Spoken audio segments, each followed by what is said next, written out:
Hello, sports fans, and welcome to another edition of Scott Sports 101. I'm Scott Trella.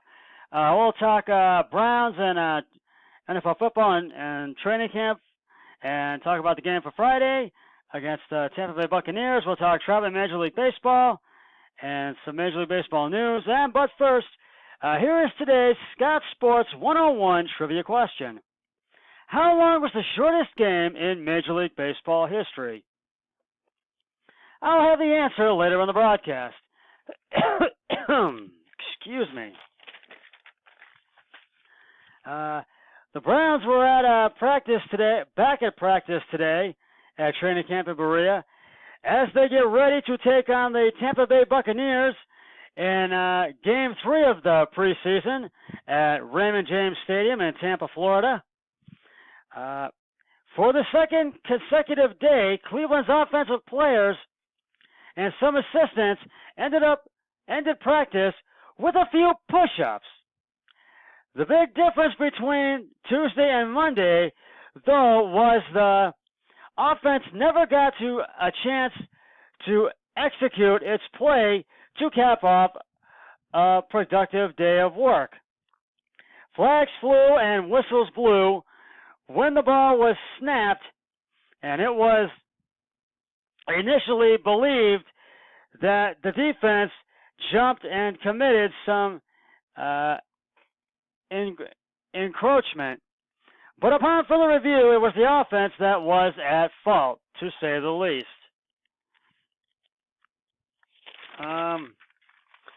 Thus the push-ups as well. I got to the bottom of it. Sometimes you just have to dig and get to the bottom of it, head coach Freddie Kitchens said. Our center flexed the ball a little bit, so they also had to do it as well, and that is the push-ups by far.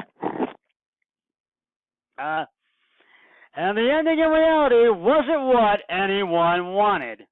Now, but here's a few things more things that happened today at training camp.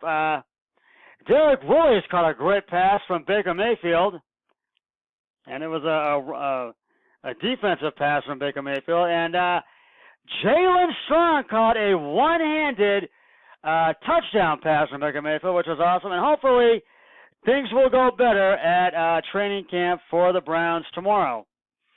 And kickoff for Friday's Browns game versus the Bucs is at 7:30 p.m. on NFL Network and on WEWS News WEWS Channel 5. Excuse me. So hopefully Freddie Kitchens will like what he sees at practice tomorrow.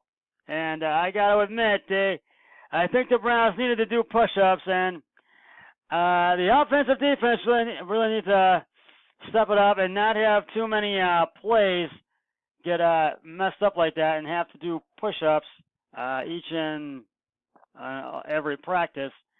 And now, when this game happens on Friday, expect to see, I think the starters will get some start time. They'll play a little bit in the first quarter and I think a little in the second quarter, but I think mostly it'll be the guys who are looking to make the starting 53-man starting rotation when the regular season starts on Sunday, September 8th. So keep that in mind, and just always keep this in mind. These are preseason games, and they don't mean anything. They don't mean a thing. Now, I really think that of all the 17 games the Browns have this year, how many games do you think the Browns will win this year? I feel they're going to win a lot by far, and I want to know what you think. I want to know your inputs on this. How many games do you think, of all 17 games, minus the bye week, because we know we have a bye week, do you think the Browns are going to win? Let me know what you think. Leave me something out. Leave me leave me a comment, I should say. I'm sorry, I couldn't get the words out. on my discussion page on my YouTube channel, Scott Sports 101, or go to my website and leave me a comment at scottsports101@gmail.com. I want to know what you think. I want to know your inputs. So just let me know what you think on that, because I really want to know. And I am saying and for me, I think the Browns are going to win 12 games this year. I think they're going to be 12-4. But that's just me. But we're going to wait and see. And I think it's going to be a really fun season of Browns football. So, and we'll see what they do against the Buccaneers in Game 3 of the preseason on Friday. And so hopefully things will go better at practice tomorrow in Berea. The Tribe lost 9-2 to the New York Mets at Citi Field in New York in Game 1 of an interleague series with the New York Mets. Shane Bieber was on the hill for the Tribe tonight. Bieber went 6 innings and gave up 4 hits, 2 runs, and struck out 7 batters. Then the bullpen went to work, and things just did not get any better for the Tribe.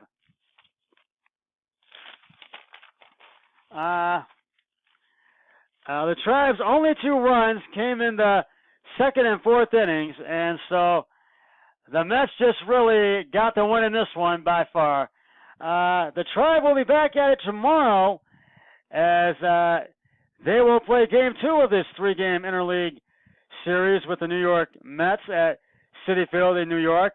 Adam Plutko on the hill for the Tribe tomorrow night with a record of 5-3. And Marcus Stroman on the hill for the Mets with a record of 7-11. First pitch at 7:10 p.m. on Sports Time, Ohio. And the Tribe is 3 games in back of the Minnesota Twins in the AL Central.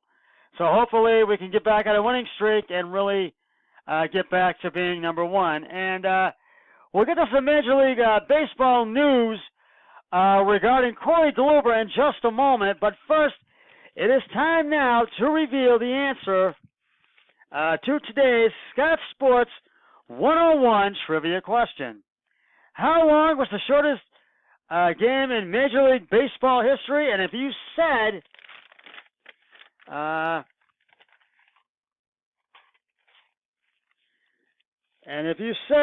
51 minutes, you are correct. 51 minutes, you are correct. On September 28, 1919, the New York Giants, who are now known as the San Francisco Giants, back to the name of the New York Giants, defeated the Philadelphia Phillies 6-1 in just 51 minutes. That was the shortest game in Major League Baseball history. And I will have another trivia question on my next broadcast, so stay tuned for that. Now for some news, some Major League Baseball news regarding Corey Kluber. Corey Kluber had a setback. He had pitched in a game in Columbus and was taken out because his back was hurting him, and I think he had a groin injury in his back. And he had pitched in a game against the Yankees, but it did not go back in because he felt something hurt. He felt a little bit of pain, and this was before tonight's loss to the New York Mets. That the Indians lost to the New York Mets tonight. That was before that, and he was examined, but it's unsure of if he will return in time to finish out the regular season. But if he does not, hopefully we'll get Kluber back for the playoffs come October. And because they've been examining him, and Francona wanted him to speed up, but I think he might have pulled a muscle in his back, I think, or something, or maybe it was a groin muscle or something. But I'll keep you posted on it. So, and I'll keep you posted on it. So, just stay tuned for that. Well, that's just about going to wrap it up for this edition of Scott Sports 101. I'll be back with another podcast, and I will have a Browns preseason pregame show on Friday, and preseason postgame show. And I'll be back with another postgame show, I think either Saturday, another broadcast either Saturday or Sunday after my the preseason and postgame show on Friday. But until then, always remember, be a team player each and every day in every way possible. So long, everybody. 3, 2, 1, I'm done.